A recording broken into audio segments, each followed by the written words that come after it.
Hoje eu tenho o prazer de conversar com a Monika Bielskyte. Ela é a futurista da Nike, acabou de ser anunciada como futurista da Nike, designer especulativa e fundadora da Protopia Futures. É reconhecida mundialmente, cria visões de futuro que unem ciência, imaginação e propósito e já colaborou com organizações como BBC, Google, Disney, Microsoft, Meta, Unesco e o próprio Fórum Econômico Mundial. A Monika vai convidar a gente para pensar sobre um futuro possível e como a gente pode, por exemplo, viver em Marte. É possível viver em Marte? É isso que a gente vai discutir agora com ela. Monika, thank you very much for being here with us at IT Forum Praia do Forte. So first of all, I have to say that you live in a beautiful place, right? How did you come living and choosing South Africa? Yeah, so a lot of people think it's maybe an accident, but it really is a choice. Most of the world-known futurists are living in Silicon Valley, London, and more recently places like Dubai.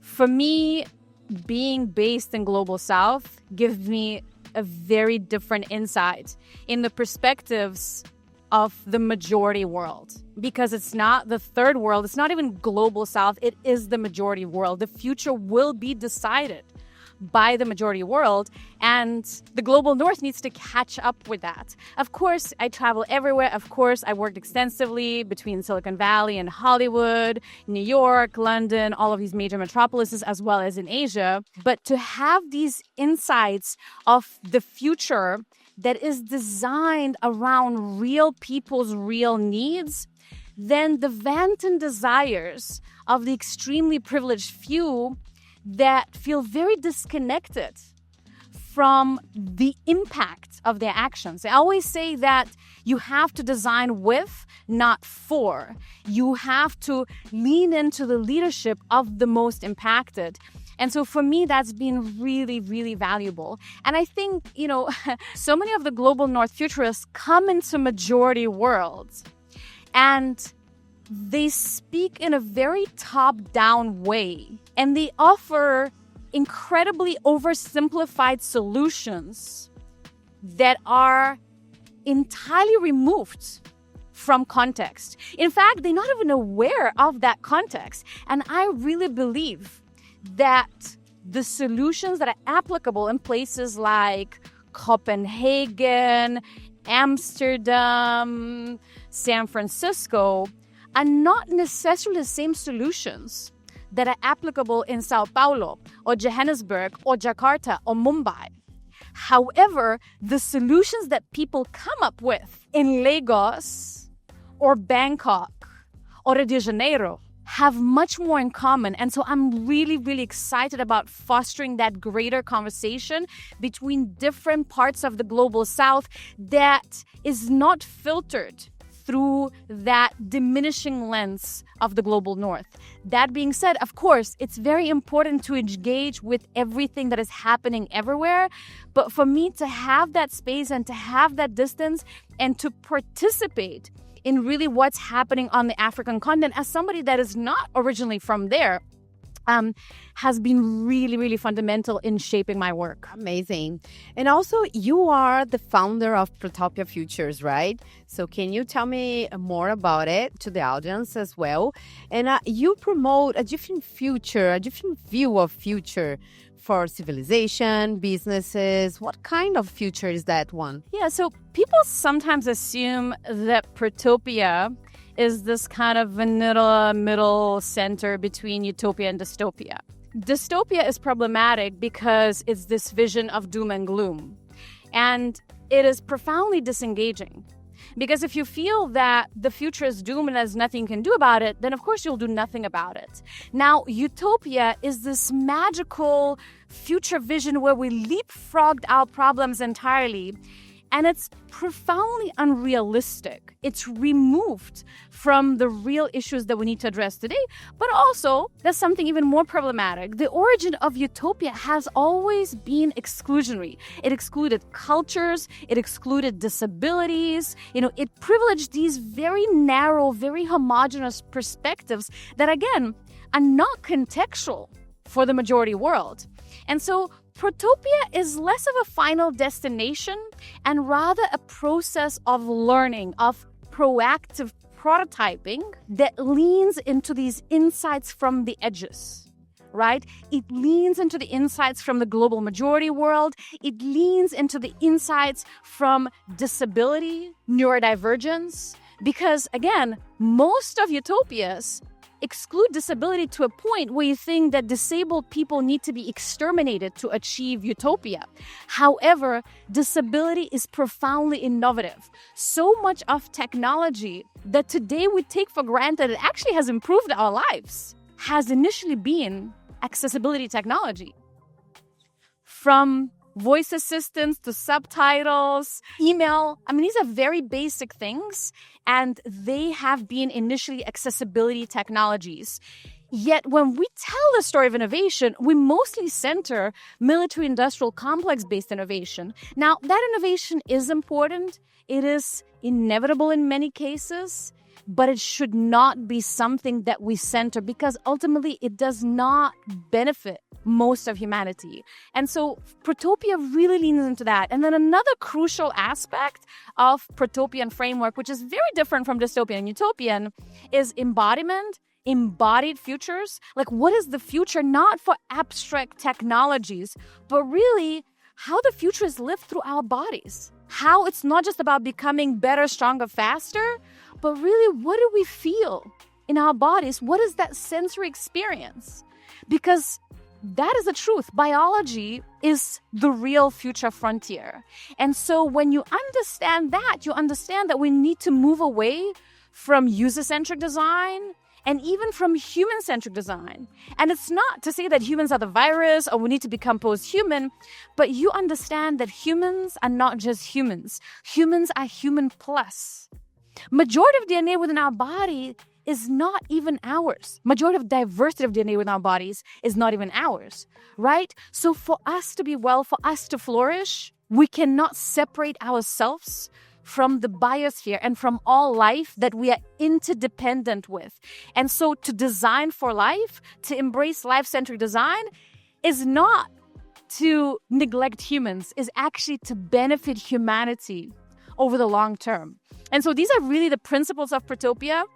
And again, it's not about end destination, it's about all the stuff that we need to learn. And the more we learn, the more we know that we need to continuously adapt and iterate. Amazing. You say you talk about two topics, which is very interesting: world building and story world design. So what is that? It's more organic. What can we expect about it? Yeah, so today we still speak about narratives. You know, what is the narrative of the future? But narratives have become increasingly misinterpreted. You have some very positive initiatives such as, the Great Reset or 15-Minute City, where a lot of smart people got together in a room and they came up with these manifestos and statements. And what did it do? It became a fodder for disinformation in YouTube conspiracy wormholes. So just words do not necessarily capture what is the real vision that integrates all of these aspects of social, cultural, geopolitical change, as well as technological innovation and scientific and a bleeding edge of scientific research. It's very important to start fleshing out what that future world looks like that integrates all of these aspects that are changing. Now, a more popular term to speak about it has been world building. But I think there's a premise within that oversimplifies our reality. World building makes an assumption that world, and for example, our cities, are exclusively built and engineered. Brasilia is one of these cities that was built and engineered from top down. Rio and Sao Paulo were not, right? Of course, when you design future city, you have to design infrastructures, you have to design architectural structures. But then humanity and nature comes in and grows from there. So you need to, when you say story world design, you integrate these organic processes instead of just top-down structure that you slam onto the surface of the earth. And so for me, the metaphor for story world design has come from gardening.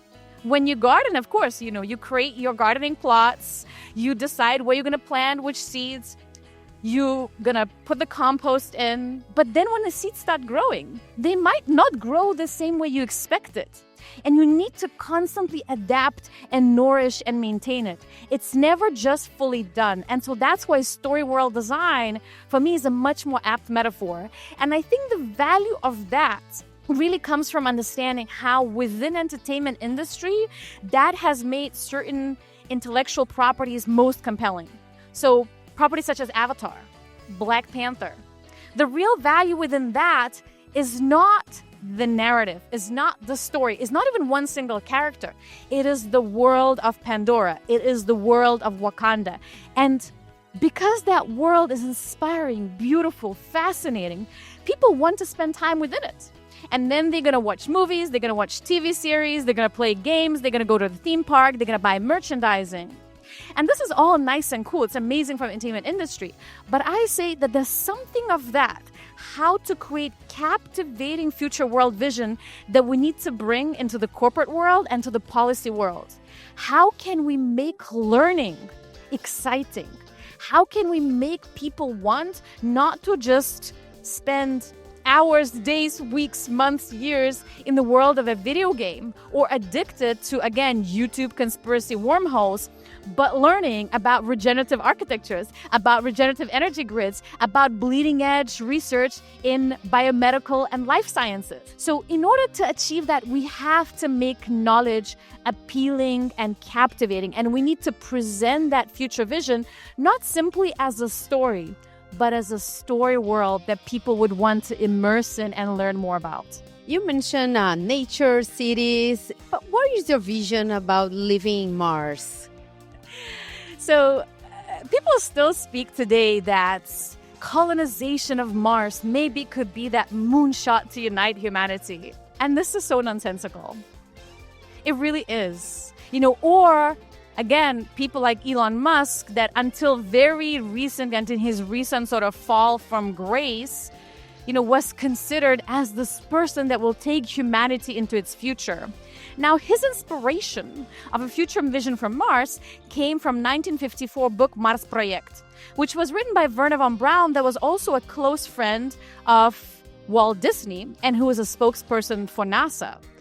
But before that, he was actually a Nazi rocket scientist that developed V2 rockets, of which the development cost even more lives of enslaved people in the concentration camps where these rockets were developed than even were killed when these rockets rained down death on London.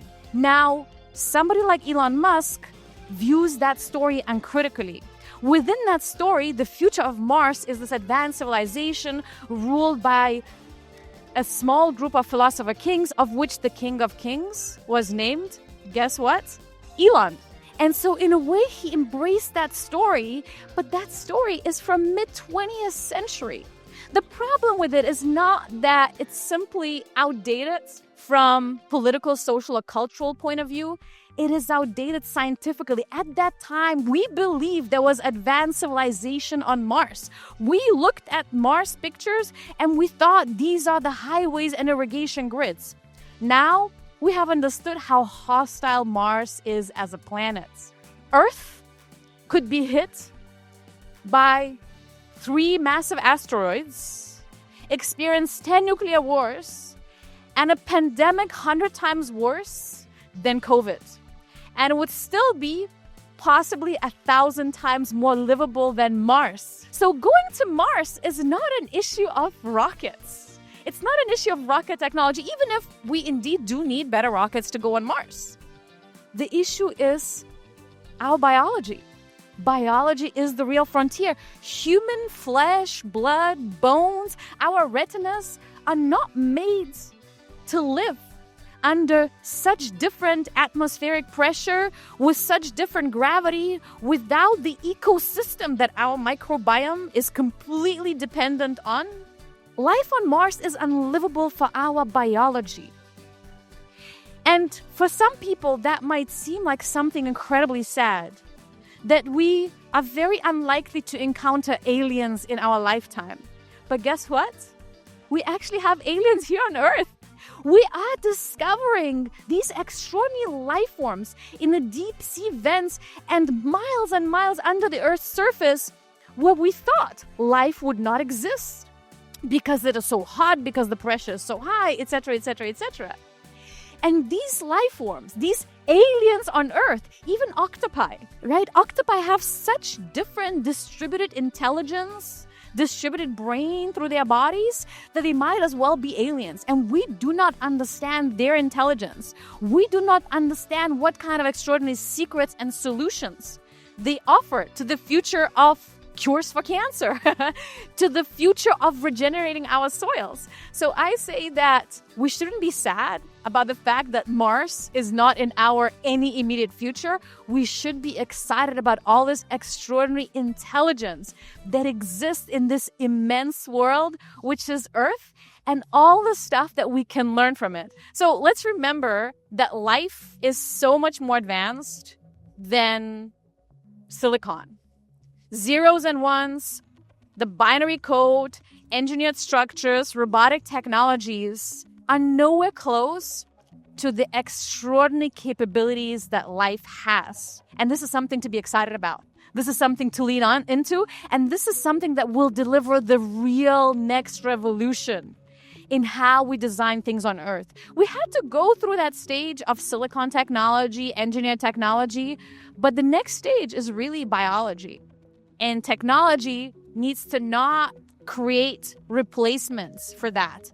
Technology should not undermine that. Technology should support that. Technology is only good enough when it supports, augments, and assists life. Amazing. And everybody is talking about artificial intelligence right now, And Sam Altman from OpenAI, he has a vision that general AI is going to explode and we are going to only talk about it and we are going to live that in companies, in real life. What do you think about that? So with every VC tech bubble, the claims have to become more and more extravagant. And, every bubble positions that particular technology as a universal answer to everything. VR is the ultimate empathy machine. It's going to make us all understand other humans without even meeting them. Oh, crypto, blockchain is going to be a solution for the financial woes of the global south.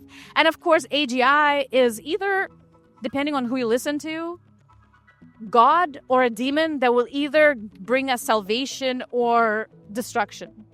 None of it is true. It is actually just pure fiction. In fact, even when we talk about intelligence, recently I was having this amazing conversation with my friend, peer, and colleague, Jenka Grofinkel, about different concepts of intelligence across cultures. So in the Western world, especially Anglo-Saxon world, because even in French, there's actually different conceptions of intelligence. But in the Anglo-Saxon world, it's very common to say, oh, this person was so intelligent. They had PhD in computer science, but they fell for this, crypto or whatever sort of MLM scam. How could this even be possible? That person was so intelligent. Now, in Russian, you have a concept of chytrost. And a chytry person would absolutely never fall for that kind of scam. A chytry person, chytrost, it's a kind of intelligence that is very cunning. It's aware not just of, it's capable not just acquiring a PhD in computer science. It actually, you don't need to have a PhD in that. You're able to see what is written on paper, what appears to be the reality, and find the cracks within it. And put wedges through those cracks. You're able to understand what is not what it seems to be. And so a chytry person will never fall for that kind of scam. And if a chytry person would fall for that scam, they would literally think, well, I'm not chytry at all. I cannot simultaneously fall for something so stupid and consider myself intelligent in that concept. And so artificial intelligence is really great at automating that basic level of intelligence and very basic, very sort of automatable, homogeneous skill sets. But it's terrible at automating away chytrost. It is also, paradoxically, really terrible at automating a lot of what we label as low-skill jobs, from nurses to plumbers. anything that requires to work with unruly environments, unruly systems, unruly bodies is very, very hard for both machine learning and robotic tools that embody now that machine learning. So that narrative is really just to build up the hype, and not just the narrative of AI as God, even the narrative of AI as demon that will destroy everything and make all of us obsolete. That is called criti hype. In a way, you build up that fear of something so grand that is coming. What you end up doing is you end up telling people, oh, but before the world ends, you should invest in my company. So we really need to stop taking word of venture capitalists and people that serve their interests for granted and lean into science and scientific research. Because technology is just applied science. Technology are just tools. The foundation of all of it is scientific research. And a scientist will never get rewarded by doing more of the same. You only win a Nobel Prize in science if you push the boundaries, if you challenge the existing assumptions. This is not always true with technology. A lot of tech gazillionaires made their money just because they were lucky, they were ruthless, they were willing to do things that nobody else was, and they were at the right place in the right time. This very rarely happens with science. So my invitation to everybody is, let's lean more into scientific research. Let's have more real scientists in our conversations about the future, and let's not fall for the hype. Because then, sure, we might be intelligent through an Anglo-Saxon concept, but we're not going to be hitre. Here at IT Forum Praia do Forte, you mentioned that the future is shaped not only by our actions, but also by our apathy. How do you see imagination as a survival strategy for that? So it's so interesting because a lot of my inspirations are very nerdy, very sciencey, but some of it is also poetry and arts. And I think of that T.S. Eliot poem that says, "And where you are is where you're not." And what that makes me think is that we oftentimes assume, and artificial intelligence oftentimes assumes, that if you just read through all of our biographical data, all of our biometric data, you're going to be able to figure out everything about that person. What I say is really interesting is if you understand what are all the roads not taken, what are the dreams that you have deferred, not just what you have become, but what and whom did you leave behind in arriving to this present moment. If you don't know that, you actually don't know that person. It's not just how old you are. It's how you act according to your age. It's not just what social class you come from. It's how you act according to that social class. It's not just which culture you're from, but how you embrace or not embrace it, right? And what happens with all of that stuff, all that data that is not seen immediately in analysis of who we are as a person in this moment in time? For me, that is something really interesting. And so similarly, when we talk about the future, we keep talking about how we shape it with our actions. But future is also shaped by our apathy. What are all these things that we don't know that we don't know? What are all these things that we ignore? What are all these things that we think is not our problem? What is all the stuff that we disengage from? I work a lot analyzing how science fiction has created this bias within us to think that certain things are more futuristic than others, and try to dismantle that by leaning into the most bleeding edge scientific research and showing that a lot of the stuff that seemed futuristic actually was not, and a lot of stuff that seemed not to be futuristic really is. And so my invitation is to really analyze not just what you are doing, but also, what are you apathetic about? What do you think somebody else will do for you? And how do we engage with that? How do we acknowledge more of our unknowns and the unknown unknowns? And how together we can start building movements that are not revolutionary, but actually are evolutionary, that are not leaderless, but are leaderful. And together we can help each other see our blank spots, and not just act, but also see what are we not thinking and what are we not doing and why. Because all of us, with everything that we do, we are shaping the world that we will be inhabiting. And so, even more so, with everything that we choose to not do.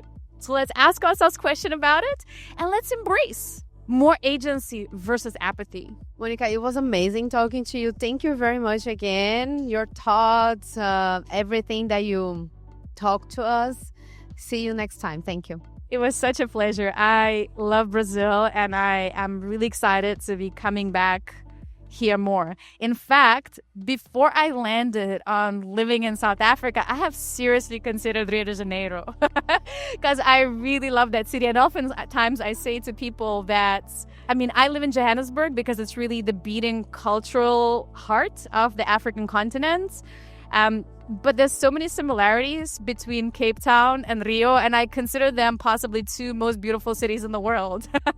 So I really, really hope that I get to collaborate more, visit more, and hear more from the amazing people that I'm sure are among your audiences. Because, again, for me, it's not about me, myself, and I and what I can do, but what we can do together. And how, by teaming up with others that are better at different things than I am, I can learn and expand my horizons of what I haven't been aware of before. Amazing. Thank you very much. E você continua aqui na nossa cobertura da IT Forum Praia do Forte. Até a próxima.